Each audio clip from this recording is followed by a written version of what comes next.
예수께서 마태복음 16장에서 처음으로 이제 당신님께서 죽으실 것을 제자들에게 알리셨어요. 16장에서 그랬습니다. 지금 17장이죠. 오늘 본문이 이제 두 번째로 제자들에게 말씀하시는 내용입니다. 두 번째로 내가 이제 십자가에서 죽을 거다 이렇게 말씀하시는 거예요. 예수께서는 이 땅에서 한번 살아보시다가 정치적으로나 사회적으로나 여러 가지 시도도 해보시다가 이것도 안 되고 저것도 안 돼서 좌절하고 실패해서 마지막 수단으로 십자가를 선택하신 것이 아니죠. 그렇죠? 그런 것이 아니에요. 예수님은 처음부터 목적이 십자가에서 죽으시는 것이 목표입니다. 그거 알고 오신 거예요. 그것을 이루시기 위해서 이 땅에 오신 거죠. 그분은 우리의 죄를 위하여 하나님의 어린 양, 즉 대속제물인 메시아로 이 땅에 오신 분이죠. 그게 목적입니다. 세상에서의 위대함이나 훌륭함은 모두 남을 해치고 짓밟고 서는 것이죠. 경쟁하여 이기는 것이고 상대방을 넘어뜨리고 서는 것을 세상에서는 승리라고 하고 위대하고 잘났다고 합니다. 그죠? 지금 뭐 이게 극단적인 예가 이제 오늘 우리가 지금 하고 있는 선거잖아요. 그죠? 선거를 보면 뭐 장난 아니잖아요. 네가 잘나니 내가 잘나니 그 못난 사람들 중에 그나마 좀 덜한 사람 뽑는 게 선거입니다. 그게 민주주의 선거예요. 그러나 우리 신자에게 있어서 위대한 것은 남을 짓밟는 것이 아니고 경쟁에서 이기는 게 아니죠. 오늘날 사회는 우리는 학교에 다니면서 순간부터 그 어린이집에 들어가는 순간부터 경쟁을 시작하거든요. 사실은 집에서부터 형제가 태어나기 시작하면 경쟁이 시작돼요. 그래서 형제하고. 그래서 부모들이 잘 교육을 시켜서 경쟁하지 않게끔 하면 되는데 사람이 또 재성이가 있어서 다 경쟁을 해요. 근데 그걸 어쨌든 최대한 눌러주는 게 이제 우리 부모의 역할인 거죠. 형제들끼리는. 근데 이제 유치원에 가거나 어린이집에 가는 순간부터는 이제 경쟁이 시작되는 거거든요. 그걸 부추겨요. 그게 이제 자본주의 사회예요. 자본주의 사회는 다 그렇습니다. 경쟁해서 이겨야 되는 거예요. 이기는 사람이 가지는 겁니다. 이게 자본주의 사회예요.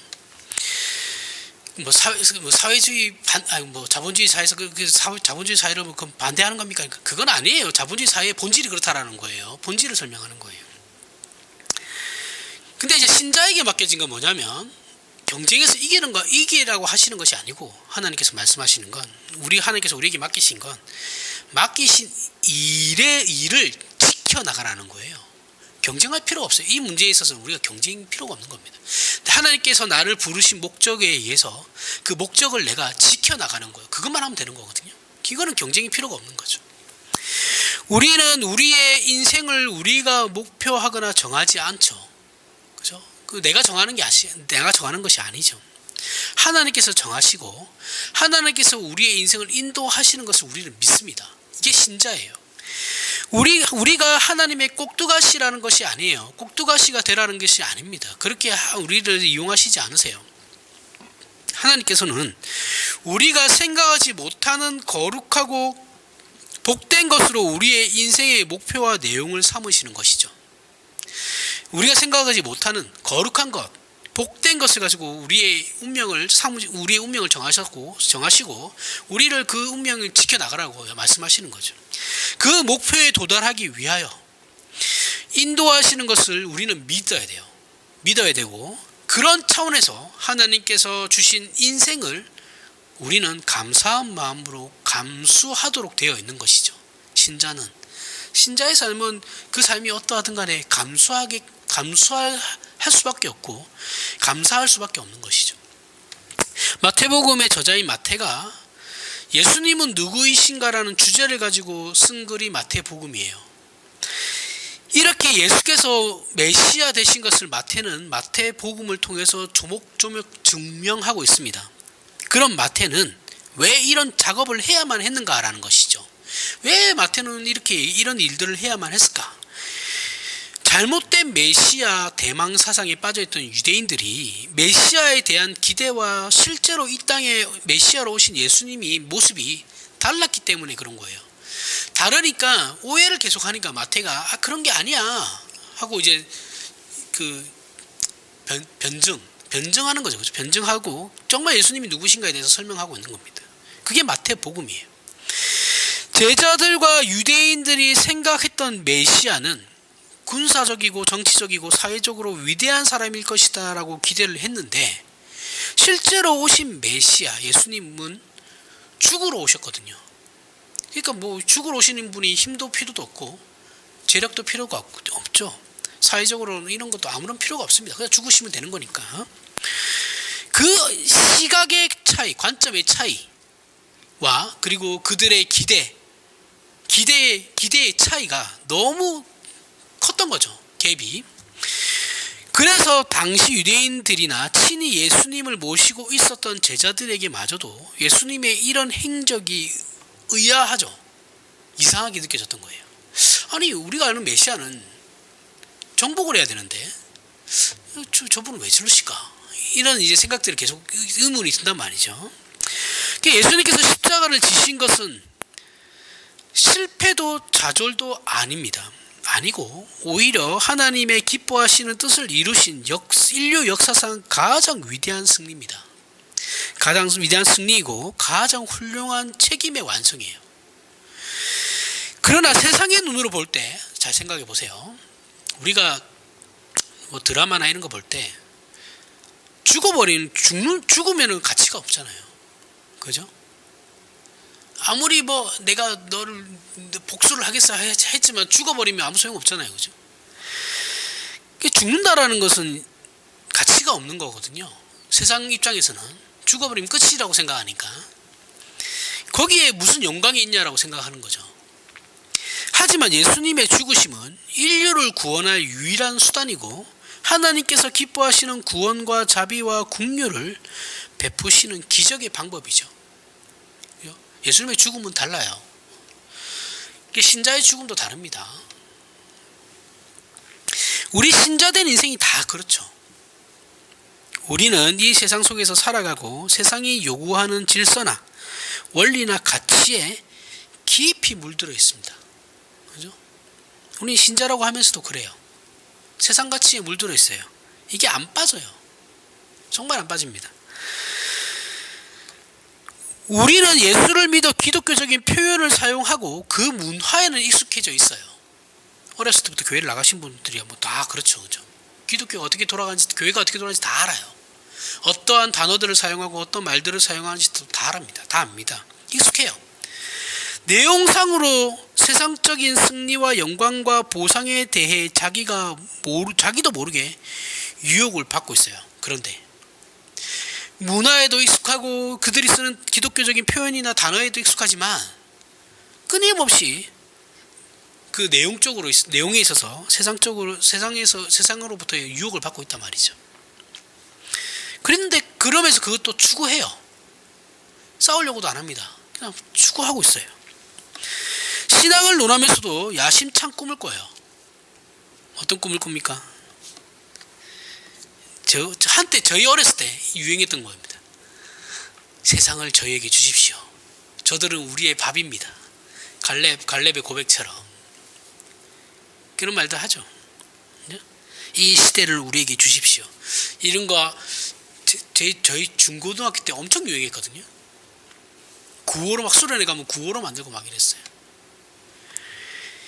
이런 세상적인 야망을 거침없이 신앙이라는 이름으로 토로를 해요.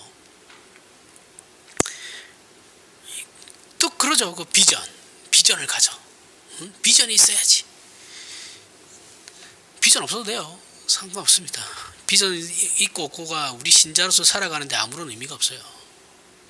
그러면 비전 없이 그냥 하루하루 살아가는 사람들 다 실패한 거예요? 아니잖아요. 그렇죠? 신자는 그냥 하루를 사는 거예요. 하루. 오늘 주어진 내 하루. 내일은 내 것이 아니에요. 물론 그렇다고 해서 미래를 대비하지 말라는 말이 아니죠. 오늘 하루 내 할 일 다 하라는 거예요. 내일 미룰 생각도 하지 말고 내일 하지 뭐 이런 것도 하지 말고 그런 게 아니다라는 거죠. 그냥 오늘 주어진 일은 오늘 충분히 다 내 할 일 다 하라는 말이죠. 성경이 우리에게 요구하는 건 비전을 가져서 세상을 가져라. 성공해라. 꿈을 가져라. 꿈을 가져서 영향력을 미쳐라. 이런 게 아니고 항상 예수 그리스도나 바울도 그렇지만 모든 성경이 얘기하는 건 신자는 땅에 묻혀라예요. 나타내려고 하지 마라. 너희는 묻혀야 될 존재다. 묻혀서 썩어져야 할 존재예요. 땅에 떨어져 심겨지는 한 알의 밀알, 자기를 부인하고 자기 십자가를 지는 삶. 이런 사람이 어떻게 세상을 나에게도 달라고 이런 말을 할 수 있겠어요? 그죠? 너무 반대되잖아요. 이거 복음주의자들이 하는 말이거든요. 강조하는 거거든요. 세상을 나에게 주십시오. 하나님 세상 우리에게 안 줍니다. 절대. 그런 일 없어요.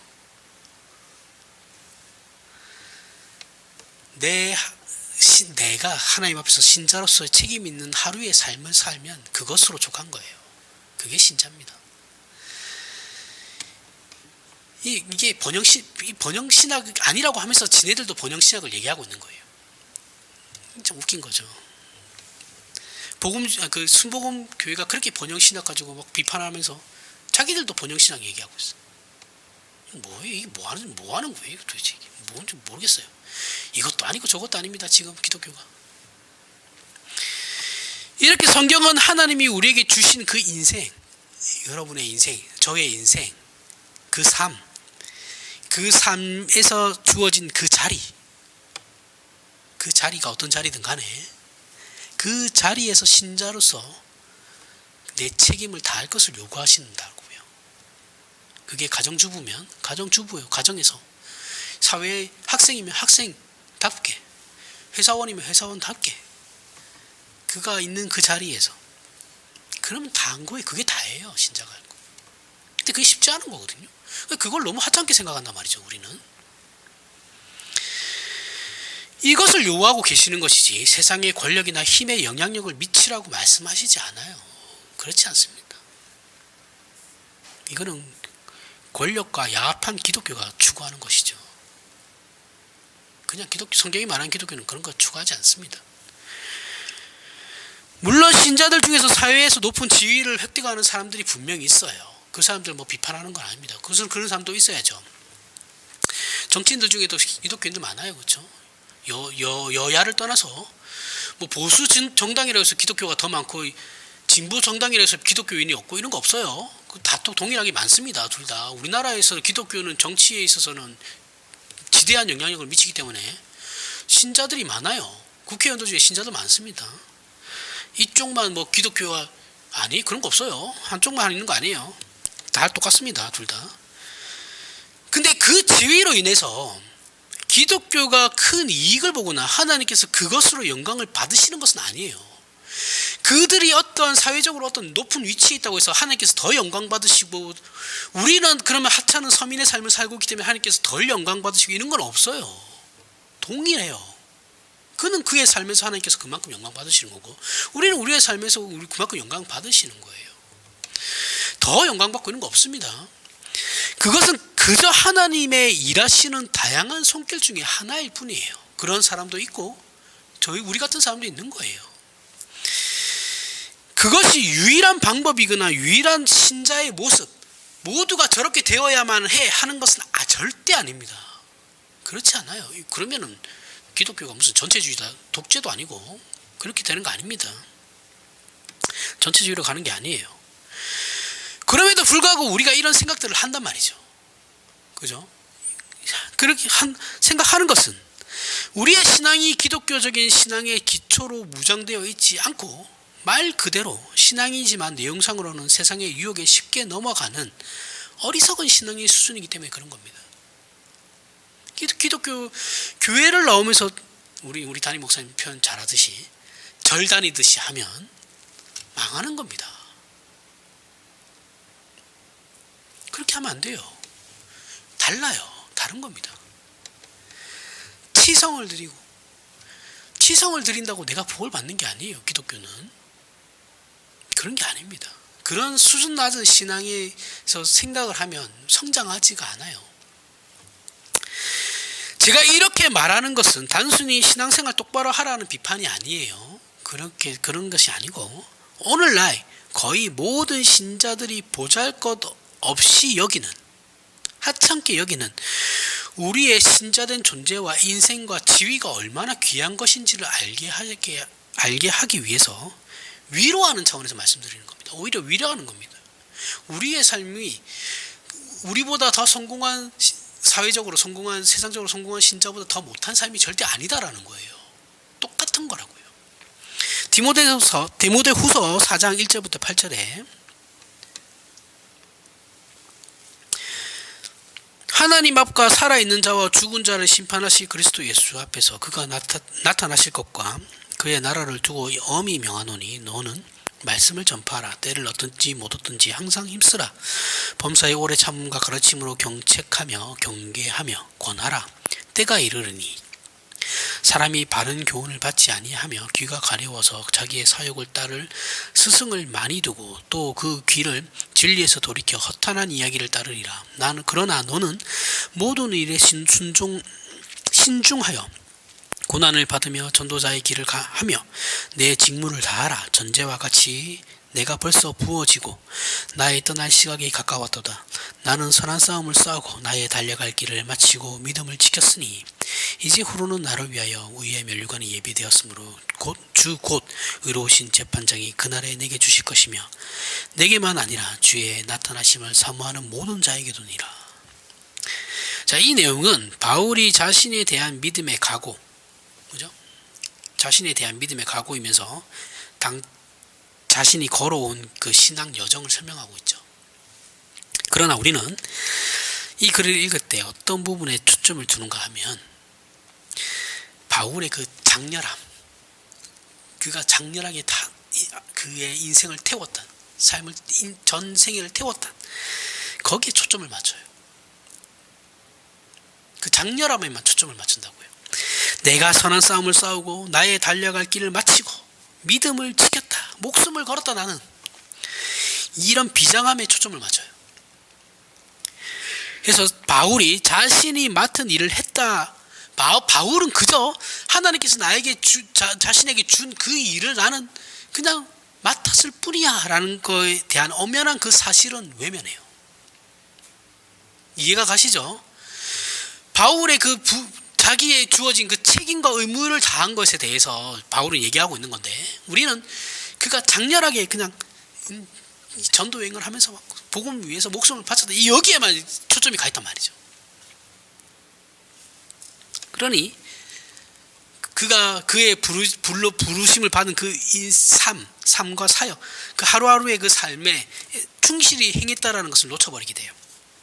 바울은 맡은 일을 했다라는 사실을, 바울이 이렇게 자신이 맡은 일을 순종했다 했다, 이 사실을 놓치고 그 장렬함에만 심취해야 해서 과몰입한 나머지 오늘날 신자들은 열심과 열정만 끌어오르지 그 안의 내용과 정확함, 말씀에 대한 정확함, 올바름이 없어요.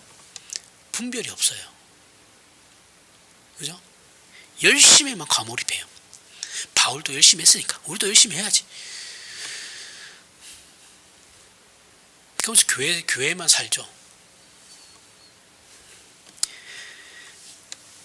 그러니까 좋은 신앙을 가졌다, 한국 교회에서 좋은 신앙을 가졌다라는 것은 그저 열심 있는 사람, 그죠? 열심 있는 아우성치는 신앙을 말하는 거죠. 이렇게 안 하면 믿음이 없는 사람이에요. 조용조용하게 하는 사람은 저 사람이 신앙이 있는 거야 없는 거야 이렇게 판단한단 말이죠. 어떤 실력을 가진지도 모르면서. 본인이 믿고 고백하는 신앙의 내용이 가지는 인생의 정확한 현실을 파악하는 일에는 무척이나 게으릅니다. 그죠? 그러면서 우리는 교회 예배에 나오시는, 예배만 드리고 가는 사람들한테 이렇게 얘기하죠. 저거 썬데이 크리스찬이야. 예배만 드리고 가는. 그렇게 비난해요. 실제적으로 교육자들도 그렇게 많이 합니다. 저분 신앙 어때? 이러면 썬데이 크리스찬이야. 주일에만 와. 그게 왜 어때서요? 주일에만 보면 안 됩니까? 예배 드리러 예배는 안 빠지잖아요. 예배 안 빠지면 됐지. 뭐가 더 필요합니까? 그래서 우리는 하나님 앞에 자신의 소원을 간절히 아뢰고 진심을 가진 것으로만 그것으로만 자신이 져야 하는 신앙의 책임을 다했다고 생각해요. 내가 열심을 냈어, 내가 진심을 담았어, 이렇게만 하면 내가 신자로서 책임을 다했다고 생각하는 거예요. 정작 그 소원이라는 것도 기독교 신앙과는 거리가 먼 것이죠. 그죠? 자신의 욕망을 하나님 앞에 드립다 토로해놓고 자기는 할 일 다 했대요. 그게 뭐예요? 사실인지 모르겠는데 이런 얘기가 있었습니다. 일본에 영웅 3명이 있어요. 그 오다 노부나가와 도요토미 히데요시와 도쿠가와 이에야스가 있어요. 오다 노부나가는 도요토미 히데요시의 주인이었죠. 도요토미 히데요시가 오다 노부나가의 밑에 사람이었어요. 그가 이제 노비 비슷할 때 오다 노부나가 이제 실내에 들어가면 그의 신발을 가슴에 품어가지고 장군까지 올라갔던 사람이에요. 오다 노부나가 그 차별을 안 했거든요. 사람이 신분의 차별을 안 했던 사람이에요. 그래서 얘가 노비 같은 사람이 그렇게 천한 신분임에도 불구하고 자신의 신발을 품는 걸 보고 얘 머리가 잘 돌아가는구나. 그래서 그 사람을 장군까지 시켰어요. 결국은 이제 어쨌든 간에 이렇고 이제 도쿠가와 이에야스는 이제 그러면서 오다 노부나가는 죽고 도요토미 히데요시가 이제 우리나라 임진왜란을 일으키죠. 그리고 도요토미 히데요시가 임진왜란 끝나고 난 뒤에 망해요. 그 군사력을 다 소진해가지고 그때 이제 기획을 받던 도쿠가와 이에야스가 이제 정권을 지게 되죠. 그러면서 이제 그 통일을 해요. 통일해가지고 이제 막부 시대가 열리는 겁니다. 일본에. 그리고 막부가 무너지고 메이지 유신이 생기고 우리나라가 이제 침략을 당하는 거예요. 이제 전체적인 일본 분위기는 그런데 일본에서 이제 이런 얘기들이 있었답니다. 이걸 이제 얘기를 해야지 이 사람들이 누군지를 아니까. 일본 역사상 가장 위대한 장군이 누구냐라는 거예요. 가장 위대한 장군이 누구냐? 이제 논쟁이 일어났는데 이제 도요토미 히데요시는 이제 능력을 인정 못 받았어요. 이 사람 제끼고 오다 노부나가와 도쿠가와 이에야스가 이제 두 사람이 이제 첨예하게 대립을 했답니다. 그러면서 이제 이 두 사람으로 좁아졌어요. 두 그룹이 생긴 거죠. 그러면서 이제 오다 노부나가를 이제 지지하는 그 그룹에서는 적의 숫자와 군대를 가지고 가장 큰 군대를 깨트린 적은 숫자, 적대보다 적은 숫자 가지고 전쟁을 이긴 이 사람이야말로 최고의 그 용맹성이나 결단력이야말로 그 지혜야말로 대단한 무사가 아니냐. 부족함이 없다. 가장 위대한 일본에서 있어서 가장 위대한 무사가 되기 부족함이 없다. 이렇게 주장을 해요. 그래서 다른 한 그룹에서 아니다. 일본 최고의 무사는 도쿠가와 이에야스다. 용감하다라는 것은 그 맹렬함, 그 장렬함에만 있는 것이 아니고 인내하고 기다리고 참으며 절제하는 것이 오히려 용감한 것의 가장 큰 요소가 되기 때문이다라고 주장합니다. 막 둘이서 이거 가지고 싸워요. 이렇게 첨예하게 각축을 벌이다가 느닷없이 제3의 인물이 대두돼요. 이 두 사람을 주장하던 두 그룹이 그 얘기를 듣고 이제 입을 다물게 됩니다. 입을 다물면서 항복. 그래, 맞아. 그 사람들이 제일 위대해. 그 3의 인물이 바로 쫄병들이에요. 오다 노부나가를 따르던 쫄병, 도쿠가와 이에야스를 따르던 그 쫄병, 도요토미 히데요시를 따라 어디에 붙어있는지도 모르는 조선을 침략했던 그 쫄병들, 각계 병사 한 명들, 이 사람들이 제일 위대하다라는 거예요. 왜? 오다 노부나가나 도쿠가와 이에야스는 자신의 야심을 위해서 목숨을 건 것이죠. 그죠? 자신의 욕망과 야심을 위해서 목숨을 걸었어요. 근데 일개 쫄병들, 그들을 따르던 쫄병들은 왜 싸우는지도 모르고 싸웠다라는 거죠. 왜 싸우는지도 모르고 명분이 뭔지도 모르고 그냥 돌격하라니까 돌격한 거예요. 그러니까 죽이라고 하니까 죽이는 거고 명령 하나에 자기 목숨을 걸었단 말이죠. 이것만큼 위대한 게 어딨냐라는 거죠. 이것보다 더 용감한 사람들이 어딨냐라는 거예요. 세상은 자신의 야심을 위해서 다른 사람의 목숨을 마음껏 희생시킨 이런 오다 노부나가나 도쿠가와 이에야시나 도요토미 히데요시, 더 나아가서 알렉산더 대왕이나 징기스칸, 나폴레옹 같은 사람들 다 위인이라고 그러죠. 그죠?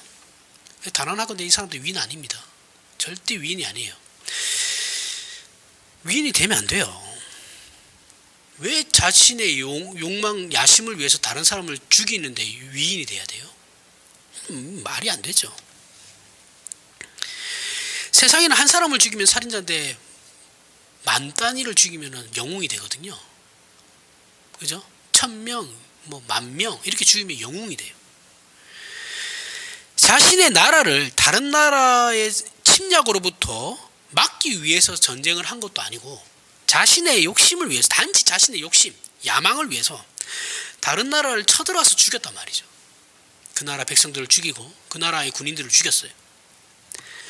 그 많은 사람들의 목숨을 자기 마음대로 휘저었어요. 남의 것을 빼앗아 자신의 것으로 만들기 위해서 다른 사람의 목숨을 죽여가며 그 싸움을 했던 자들입니다. 이 사람들이 무슨 영웅이에요? 그렇게 자신들의 욕망을 채웠던 사람들 뿐입니다. 세상이 그렇다라는 거예요. 세상이 부추기는 것은 언제나 같이 망하자라는 거죠. 내가 못 가지면 너도 못 가져, 이런 거죠. 이런 세상의 질서와 세상의 헛된 욕심들이 우리의 마음속에 신앙이라는 이름으로 들어와 앉아있으면 골치가 아픈 것입니다. 그래서 온 세상의 영혼을 구하기 위해 나에게 지위와 능력과 모든 것을 달라고 하는 야심찬 욕심을 하나님 앞에서 아무런 꺼리낌 없이 우리는 내뱉고 있다고요. 그러면 예수님도 그렇게 오셨으면 되는 거잖아요. 예수님은 그렇게 오시지 않았거든요. 근데 왜 자기는 그렇게 해달라고 하죠? 이해가 안 가잖아요. 예수님이 우리 앞서 모든 것을 모범이 되셨는데 그럼 우리는 예수님의 그 길을 따라야 되는 거거든요. 근데 왜 우리는 힘을 달라고 합니까? 자꾸 왜 자꾸 돈을 달라고 그래요? 이해가 안 가잖아요. 그렇죠? 그리고 이런 걸 또 신앙이라고 해요. 한국교회는. 아, 신앙 좋다, 비전이 있구만, 그런 걸로 청년들을 현혹하죠. 그러면서 청년들이 신앙을 이제 세워나가야 할 그 뿌리를 잘 내려야 할 그때 이상한 신앙들을 심어놓죠. 그리고 이런 자신의 소원과 기도를 들어주지 않으면 신자로서 책임지지 않아도 된다고 생각해요. 왜냐하면 나는 기도를 했는데 하나님께서 안 들어주셨으니까 나는 여기에 대한 아무런 책임이 없습니다. 그래서 내가 전도하려고, 열심히 전도하려고 나에게 나를 성공시켜 달라고 했잖아요. 근데 하나님께서 나에게 성공을 주시지 않았으니까 나는 전도 안 해도 되죠. 이런 논리, 무슨 논리인지 모르겠는데 이런 말들을 아무렇지도 않게 내뱉어요. 내뱉지는 않더라도 그렇게 자기를 합리화하죠. 내가 나는 달라고 했는데 하나님께서 안 주신 거니까 뭐 나는 책임 없지. 하나님께서 언제 그렇게 하라 그랬어요? 이 성경을 1도 모르는 거죠. 이건 복음에 대해서 모르는 거예요. 우리 신자들은 큰일을 하는 하나님의 사람이 아니에요. 일개 졸병으로 하나님 앞에 부름을 받은 겁니다. 이해가 가세요? 도쿠가와 이에야스, 오다 노부나가처럼 그렇게 부름받은 것이 아니고 우리는 그냥 졸병으로 부름받은 거예요. 돌격 앞으로 하면 이유도 모르고 그냥 죽는 거예요. 죽으러 가는 거예요. 하지만 이것보다 더 크고 위대한 목숨은 없다라는 것이죠. 그죠? 설득이 안 되시나? 설득이 안 되나요? 아씨, 난 아닌 것 같은데 생각하시나요? 저는 그런 것 같습니다. 근데 아무리 생각해도 그런 것 같아요. 별로 그렇게 막 그런 걸 같지는 않습니다. 뭐 그게 또 제 분수에도 맞는 것 같고. 세상은 어떻게 해서든 싸움을 붙이죠. 그죠? 경쟁이라는 것 자체가 싸움을 붙이는 거잖아요. 그죠? 세상에서는 희소 가치가 있는 것을 보물이라고 하죠. 그런데 하나님은 그렇지 않다라는 것이죠. 하나님께서는 보물을 모든 인류에게 값없이 그냥 주셨거든요. 뭐 공기, 물, 사랑, 우정, 자존감, 자족감, 이런 것들은 돈이 들지 않는 겁니다. 그렇죠? 다 누구나 다 가지고 있는 거예요. 그리고 예수 그리스도도 값없이 주셨죠. 우리는 하나님 앞에서 귀한 직분과 이미 많은 것을 소유한 자들입니다. 그러나 세상은 자꾸 우리에게 이렇게 얘기하죠. 너 믿어서 뭐 받았냐? 받은 게 뭐야? 얻은 게 뭐야? 그래서 그래, 전도하려고 하면 이러죠. 그래, 그래서 세상이 니를 알아주디? 이런 말 하잖아요. 그죠? 끝없이 거짓된 가치를 주입해요. 우리에게. 그러면서 자신을 드러내라고 유혹하죠. 나이가 들수록 이런 생각 한 번씩 해보셨을 겁니다. 어느덧 살아온 인생을 뒤돌아보니까 이게 뭔가, 난 도대체 뭐지? 내 인생이 이게 뭐지? 이렇게 생각하셨을 거예요. 그런 생각이 들 때가 있었을 겁니다. 갱년기 때는 더 그랬겠죠. 그죠? 갱년기, 여성분들 이제 갱년기 오면 이제 막 그런 생각을 하잖아요. 그죠? 우울해지고 뭐지. 근데 이 갱년기는 남자들도 똑같이 오는 거예요. 왜냐하면 호르몬의 문제거든요. 남자들도 갱년기 있어요. 여자들만 있는 거 아니에요. 오해하시면 안 됩니다. 근데 이게 뭔가, 난 도대체 뭔가라는 생각이 드는 그 인생이 십자가를 지는 인생이었다고요. 그렇게 자기는 희생하고 나를 위해서 남은 건 하나도 없다라고 생각했던 그 인생이 사실은 뭐 가장이면 가장대로, 가정주부면 가정주부대로 그 인생에서 십자가를 지신 거예요. 그걸 전체 부정하면 안 되죠. 위대한 삶이라는 겁니다.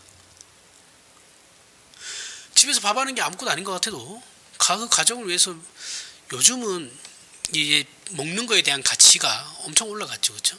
그러니까 옛날에는 먹고 일하려고 먹고 살려고 먹었는데 지금은 먹는 게 그런 게 아니에요. 젊은 사람들이나 지금 시대의 사람들은 먹는 거에 가치를 엄청 줘요. 엄청 둬요. 그래서 먹는 게 그냥 먹는 게 아니에요. 자신을 위해서 좋은 걸 먹거든요. 그러니까 그냥 몸에 좋은 거 이런 게 아니고 내가 이걸 먹음으로 말미암아서 내가 행복함을 느끼고 내가 이 먹는 걸로 말미암아서 내 자존감이 올라가고 이런 의미를 엄청 둬요. 그래서 그냥 가정을 위해서 내가 정성을 다해서 가정을 위해서 밥을 하는 것이 그냥 밥은 한 것은 아니죠. 그리고 아무런 의미가 없는 게 아니에요. 평범하고 아무것도 아니라고 느끼는 우리의 일상들이 가장 위대한 삶이라는 겁니다. 가장 위대한 인생이에요. 맞습니다. 이 말은 진짜. 우리가 정말 하나님이 위하여 물속이라도 뛰어들 각오가 되어 있습니까? 이런 말 많이 하시잖아요. 그렇죠? 내가 하나님을 위해서 불에라도 뛰어들고 내 목숨이라도 바치겠습니다. 그런 각오가 되어 있습니까? 그럼 우리에게 주어진 아무것도 아닌 그 일상과 그 삶을 먼저 견디셔야 됩니다. 자신의 삶도 주체하지 못하는 사람이 하나님을 위해서 살겠습니다라는 건 다 거짓말이에요. 자신에게 주어진 오늘 하루도 책임지지 못하는 사람이 하나님을 위해서 내 목숨 내놓겠습니다라는 건 다 거짓말이에요. 그런 건 없어요. 신자는 이렇게 사는 겁니다. 젊은 목사 이렇게 얘기하니까 좀 완화하다 할 수도 있는데, 자, 이것이 하나님 앞에 부름받은 신자들의 존재라는 거예요. 성경적인 의미에서. 그리고 그렇게 허락받은 삶이에요. 여러분, 믿는다라는 것을 어떻게 생각하고 있습니까? 무엇을 기준으로 하고 무엇을 목표로 하며 무엇을 내용으로 삼고 있습니까? 우리가 얼마나 소중하고 얼마나 많은 것을 소유하고 있는지를 먼저 알아야죠. 그죠? 신자가 된다는 것이 무엇인지를 먼저 알아야죠. 그냥 예수만 믿으면 신자가 되었다. 끝. 너 이제부터 신자니까 전도해. 아무것도 모르는데요? 어떻게 전도를 합니까? 알아야 전도를 하죠. 내용에 대해서는 하나도 몰라요. 신앙의 내용에 대해서. 그래서 이제 4주 지났으니까, 등록했으니까, 이제 너 우리 교회 회원이니까 가서 일해. 주방 가서 일해. 어디 들어가. 그래서 일해. 이렇게 된단 말이죠. 그러면 자신의 신앙이 뭔지를 고민을 하나도 못해요. 그렇다고 교육을 시키는 것도 아니잖아요. 한국교회가. 먼저 알아야죠. 내가 믿고 있는 신앙. 그럼 내가 소유하게 된 것이 무엇인지를 먼저 알아야죠. 세상이야 늘 우리에게 넌 배알도 없냐, 도대체 그거 믿어서 뭐하냐라고 이렇게 얘기합니다. 그런데 왜 여기에 우리의 마음을 빼앗기냐 말이죠. 빼앗기고 뒤집힙니까? 그럼 우리 신자들이 믿어서 얻은 것이 도대체 무엇입니까? 여러분들, 내가 예수 믿어서 얻은 게 뭐예요? 한번 살펴볼까요? 로마서 6장 1절부터 4절에 그런즉 우리가 무슨 말을 하리요? 은혜를 더하게 하려고 죄를 거하겠느냐? 그럴 수 없느니라. 죄에 대하여 죽은 우리가 어찌 그 가운데 더 살리요. 무릇 그리스도 예수와 합하여 세례를 받은 우리는 그의 죽으심과 합하여 세례를 받은 줄을 알지 못하느냐. 그러므로 우리가 그의 죽으심과 합하여 세례를 받음으로 그와 함께 장사되었나니 그는 아버지의 영광으로 말미암아 그리스도를 죽은 자 가운데서 살리심과 같이 우리로 또한 새 생명 가운데 행하게 하려 함이라. 새 생명 가운데 행하게 하려 함이라. 자, 우리는 새 생명을 받은 자들이에요. 신자는 새 생명을 받은 사람, 새 사람입니다. 우리는 세상 사람들과 다른 존재들이죠. 우리의 보물, 가치, 목표, 삶의 내용은 세상 사람들과 근본적으로 다르다라는 거예요. 근본적으로 달라요. 다르게 새 사람이 되었으니까요. 우리 신자들은 하나님을 아버지라 부르고 그 하나님 아버지의 거룩하심을 따라 살게 되었습니다. 내가 서 있는 그 자리, 하나님께서 나에게 허락하신 인생, 그것은 나만의 것이에요. 그게 어디든 간에 나만의 것이에요. 하나님께서 나에게만 주신 거예요. 우리만이 인생, 생명을 소유한 자들로 우리만이 거룩한 자들이에요. 나라는 존재가 존재하는 것으로, 나라는 존재가 살아가는 것으로, 내가 살아가는 시대와 내가 살아가는 가정과 교회와 직장과 학교와 장소와 사회가 복을 받는 거예요. 나 때문에, 신자들 때문에, 여러분들 때문에 이 사회가 복을 받는 거라고요. 이 세상이 복을 받고 있는 거라고요. 아니면 진즉에 망했겠죠. 이 세상과 나라는 정치인들로 인해서 유지되는 게 아니에요. 사실은 하나님께서 세우신 의인 10명으로 인하여 멸망을 유예받고 있는 거라고요. 우리는 이렇게 세상에 감추어져 있고 묻혀 있는 존재들입니다. 드러나지 않아요. 세상은 이것을 죽었다 깨어나도 모르죠. 그죠? 그 가치를 모르니까, 그 진실을 모르니까 알 일이 없죠. 자기네들끼리 잘해서 이렇게 돌아가는 건 줄 알죠. 세상 사람들은. 그죠? 근데 사실은 오늘 망해도 이상하지 않은 이 세상인데 의인 10명으로 말미암아 하나님께서 부르신 그 신자들로 말미암아 하나님께서 그 멸망을 유예해 주시고 계시다는 거예요. 세상은 모르죠. 알 일이 없어요. 그들은 진실에 관심도 없습니다. 하나님께서는 우리 신자들로 인하여 이 나라와 이 시대와 이 세상을 긍휼과 자비로 다스리시고 참아주시는 겁니다. 그리고 하나님께서 우리 신자들에게 허락하신 것들을 우리뿐만이 아니라 저들에게도 나누어 주려고 저와 여러분을 부르신 거예요. 우리만 가지고 있으라는 게 아니에요. 교회에 우리끼리만 모이자, 그게 아니고 너희가 가진 그 풍요함을, 그 넉넉함을 나누어라는 거예요. 근데 왜 자꾸 우리는 우리끼리만 하려고 그래요? 교회는 왜 다 지들끼리만 하려고 그래요? 그러면 안 되죠. 오병이의 기적을 생각해 보세요. 5,000명이 먹었어요. 12광주리가 남은 기적입니다. 그렇죠? 5,000명이 남자만 먹은 거, 남자만 5,000명인 거죠. 그 기적이 무엇으로 시작된 기적입니까? 무엇으로 시작된 기적이에요? 어린아이의 도시락이잖아요. 그렇죠? 어린아이가 도시락을 쌓았는데 보리떡 5개, 물고기 2마리를 가지고 있었단 말이죠. 그걸 가지고 예수님께서 기적을 베푸신 거예요. 우리는 그 아이의 이름도 몰라요. 그죠? 그 아이는 묻혀있는 한 소년일 뿐이에요. 드러나지 않은. 우리의 존재는 언제나 가루 서말 속에 있는 누룩과 같은 존재죠. 가루 서말 속에 누룩을 여러분들 찾을 수 있습니까? 못 찾죠. 그거 어떻게 찾아요? 우리는 이 세상에 빛도 없고 이름도 없이 묻혀야만 하는 존재들이에요. 그러니 세상은 죽었다 깨어나도 우리가 어떤 존재인지 모르죠. 우리를 하찮게 여겨요. 그러라 그러세요. 뭐 하찮게 여기면 그러세요. 거기에 열불 낼 필요가 없어요. 어차피 설명해도 모를 거니까. 우리는 그냥 우리 할 일을 하면 되는 겁니다. 그들에게 우리가 가지고 있는 걸 나눠주면 되는 거예요. 근데 우리는 그걸 못 참죠. 억울해합니다. 그죠? 에이, 하나님도 모르는 죄인 놈들 이러면서. 그럴 거면 하나님께서 진짜 그걸 멸했겠죠, 세상을. 근데 하나님께서 안 멸하고 계시는 건 어떻게 하라는 거예요? 우리 보고 참고 인내하라는 거죠. 인내하면서 너희 할 일 해. 하나님도 참으시는데 우리가 화낼 필요는 없죠.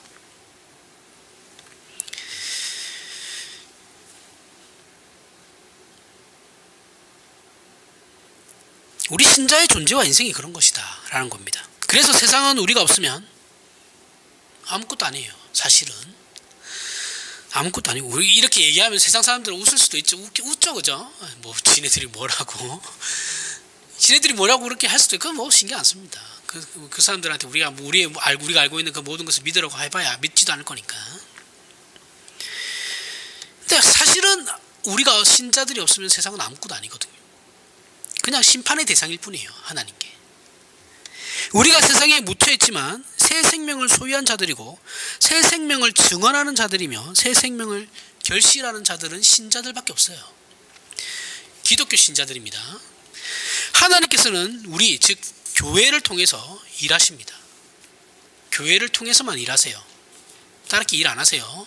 하나님께서는 교회를 통해서만 이 세상에서 일을 하시는 거예요. 우리가 없으면 그래서 세상도 없어요. 존재할 필요가 없어요. 그런데 세상이 알려주지 않는다는 것 때문에 우리는 우리가 가진 이 놀라운 세상이 알아주지 않는다라는 것 때문에 우리가 가진 이 놀라운 신자된 영광을 하찮게 여긴다라는 거죠. 세상이 알아주지 않으니까. 세상이 알아주든 안 알아주든 그건 중요하지 않은데 우리는 하나님 알아주면 되는 거거든요. 근데 우리는 그렇게 생각하잖아요. 세상이 알아주지 않는 걸 우리가 왜 해? 이렇게 생각한단 말이죠. 미련하고 어리석은 것이죠. 예수께서 십자가를 지신 일을 하나님 아버지께서 가장 기뻐하셔서 빌립보서 2장에서 이렇게 표현해요. 그 이름으로 하나님이 그를 지극히 높여 하늘에 있는 것들과 땅에 있는 것들과 땅 아래에 있는 모든 자들로 그 앞에 무릎을 꿇게 하셨다라고 합니다. 얼마나 기뻐하셨으면. 그러나 이 땅에서 예수님의 생애는 어떤 생애예요? 괄시받는 것밖에 없어요. 하나님은 너무 기뻐하시는데 세상은 예수님을 과시한단 말이죠. 십자가에 달려 죽으시는 그 순간에도 온갖 조롱을 다 합니다. 그죠? 이게 참 옛날 사람들 무식하긴 했어요. 누가 됐든 간에 죽음 앞에는 겸허해야 되거든요. 그게 악인이든 아니든 간에 죽음 앞에서 이렇게 조롱하는 건 정말 막대 먹은 사람들이에요. 옛날에 무식하긴 무식한 거죠. 아무리 내가 싫어하는 사람이라도 그 사람이 죽었다 하는 그 죽음 앞에서는 우리는 겸허해야 합니다. 욕하면 안 돼요. 우리의 진심과 열정이 아직도 세상 것에 붙어 있어요. 그런 차원에 그렇게 생각하고 교회에 나오면 번지수를 잘못 찾은 거죠. 아무리 나와봐야 소용없어요. 내가 원하는 걸 들어주지 않으니까. 돈을 벌고 싶으면 일터에 가서 돈을 버셔야 됩니다. 기복을 추구하는, 복을 받고 싶은 그런, 자신들이 원하는 복을 받고 싶은 그런 신앙을 가지고 싶으면 그걸 추구하는 종교를 찾아가야죠. 교회에 와가지고 그거 달라고 해봐야 안 준다니까요. 교회는 그런 거 주지 않아요. 교회는 이 세상의 권력이나 지위나 힘을 준다고 약속하지 않아요. 성경도 마찬가지입니다. 교회는 하나님의 나라와 영생에 속하는 것, 하나님을 닮는 것, 거룩한 삶에 대하여서만 약속을 해요. 그리고 그것을 가장 진정한 가치로 여깁니다. 그리고 하나님께서 우리를 하나님의 형상적 존재로 그 거룩하심을 따라 창조하셨다라는 것을 회복시키는 것에 우리의 모든 주의를 기울여야 한다는 것을 잊으면 안 됩니다. 우리의 존재와 인생과 지위가 세상 사람들 눈에는 어떻게 보일지 몰라도 하나님 앞에서는 우리가 가장 존귀한 자들입니다. 잘났든 몰랐든 그건 하나님 앞에 아무 의미 없습니다. 내가 더 가졌든 못 가졌든 아무 의미 없어요. 똑똑하든 똑똑하지 못하든 그것도 의미 없습니다. 부자냐 아니냐 더 의미 없죠.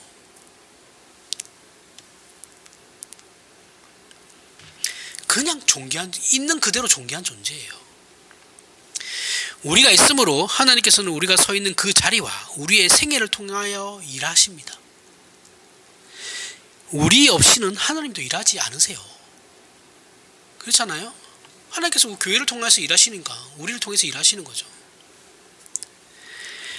우리의 전생애가 이렇게 귀한 인생인지를 아시고 예수께서 당신님에게 끊임없이 왕이 되라고 부추겼던 그 유대인들과 제자들 앞에서 나는 십자가를 지러 온 사람이다 라고 가르치시며 그 길을 걸으신 것처럼, 그러나 그 길이 가장 위대했던 길이었던 것처럼 우리의 인생을 하나님의 사람으로 승리하시길 바랍니다. 그리고 우리의 존재와 생애를 통하여 일하시는 하나님의 기적을 경험하시길 바랍니다. 자랑할 것이 얼마나 많은지 확인하시길 바랍니다. 기도하겠습니다. 하나님, 은혜를 감사합니다. 오늘 말씀으로 하나님의 사람으로서의 가치와 특권들을 확인하였습니다. 비록 십자가를 지는 길이지만 이 길이 하나님께서 영광 받으시는 길이고 하나님께서 기적을 이루시는 길임을 우리가 확인했습니다. 세상의 유혹과 시험을 이기고 믿음을 지키며 선한 싸움을 싸우는 하나님의 군사들로서 우리가 이제는 그러한 삶을 살게 하여 주시옵소서. 예수님 이름으로 기도합니다. 아멘. 우리 다 같이